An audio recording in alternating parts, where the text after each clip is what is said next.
What's going on, everybody? This is Chris Classic dropping a car vlog. I'm on the way to work. Nobody tells you that God loves you, Christ loves you, I love you. It's all about love over here. We talk about wrestling. We talk about the things of it.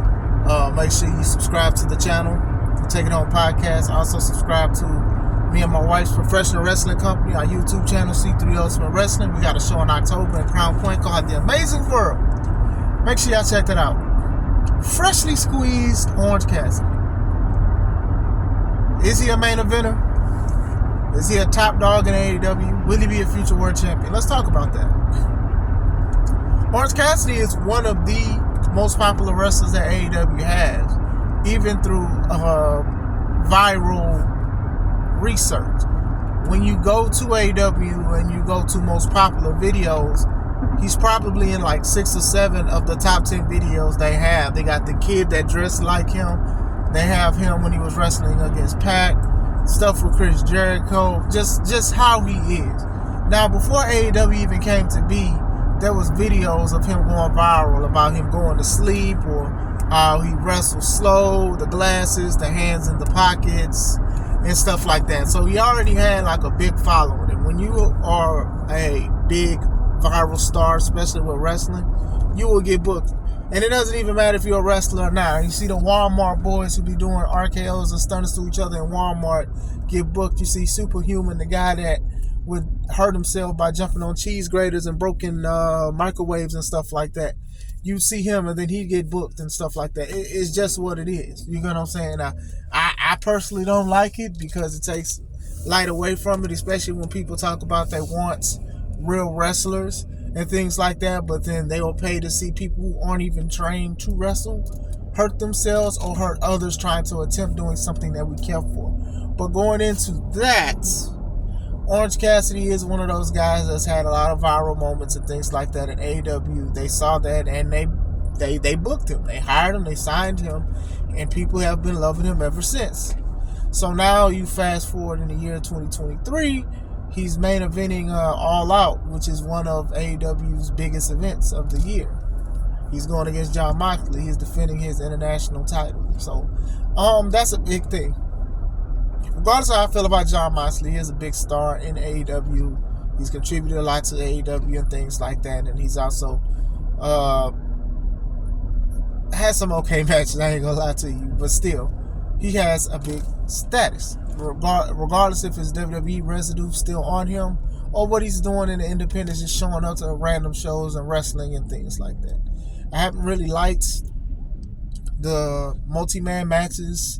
I haven't really liked a lot of the multi-man matches. It's not even just Moxley. It's just anything with the Elite, the Golden Elite, who else?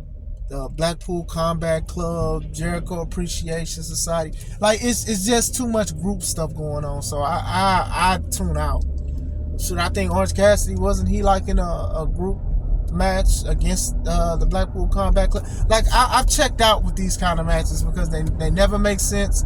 I think they're stupid. I think they're pointless. I think they're highly dangerous. And I don't think it's no point to it. But we have that now.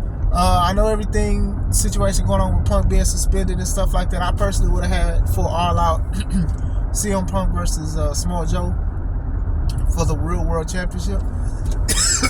Excuse me. But that would have been me. But going into that, it's going to be interesting to see what happens. I do think that Orange Cassidy is going to win. Would I consider him like a future world champion? Possibly, because it's AEW. And I mean that in a good and a bad way.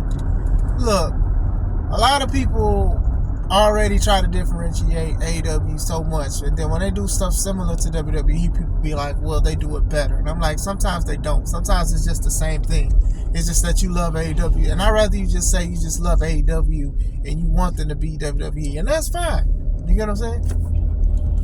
You can say that. That's 100% fine. You have every right to say that and things like that. But then when you try to sit here and you be like, oh, well, AEW is for real wrestling fans and things like that. And then you have a guy that wears shades who runs slow and walks slow and then turns up. Or when he puts his hands in his pockets, you can't even get his hands out of his pockets. Or if he gives you a hug, you can't get out of it. He walks slow. He carries a belt to the ring in a backpack. So Tell me where I'm telling lies, in the words of CM Punk, about ain't that like a form of sports entertainment instead of true grit wrestling or anything like that? And it's funny, and I enjoy it, and that's fine. And that goes into another point that I'd be saying. Y'all think that just because you're a great wrestler means that you're a great wrestler. When you think about what I'm saying, you understand it. A lot of people love Dean Malenko. I love Dean Malenko, but we're going to sit here and say like he's the greatest wrestler? No, because he was hindered with promos. He couldn't do promos. He couldn't talk. He didn't have really charisma on the mic. And they tried the 007 thing, which I enjoy, by the way, but at the same time, like, come on, man. Bryan Danielson went through it too when he was signed to NXT and stuff like that. Okay, cool. Y'all called him the greatest wrestler in the world, but he ain't know how to talk. He ain't no charisma. WWE helped him with that, regardless of what people say and get mad. They helped him with that. Like y'all not about to just do that. Y'all act like WWE don't be helping people. I'm not gonna sit there and say I agree with everything that they do, but what we not gonna do is we not gonna act like WWE didn't help that man become more comfortable on the mic and have a better presence and stuff like that. Like, come on, man, get up out of here with that. But going into that goes into Orange Cassidy. Like, you literally legit have a guy who puts his hands in his pockets, kicks people, it doesn't really hurt, it's really like nonchalant, and he's been going against some of the best wrestlers and Hall of Famers with this kind of stuff. The team with them and teamed against them, and it really worked, and it worked for him. It's been working for him. So now he may go against, he goes against Jon Moxley, and he may win, and that'll be his biggest victory in his career, I'd say, you know. So I'm curious to see what happens. I wouldn't, if he does win the belt before Bryan Danielson, then I wouldn't want to hear anybody talk about real wrestlers not getting the opportunity and stuff. Now, I know Danielson is hurt and stuff like that, but you get my point when I'm saying this kind of thing. And just because you're a very popular wrestler, it doesn't technically mean you need to win a title, LA Knight is a very popular wrestler himself, and I don't even see him being a main eventer, and that's not nothing against his skill. It's just how WWE operates. You get what I'm saying?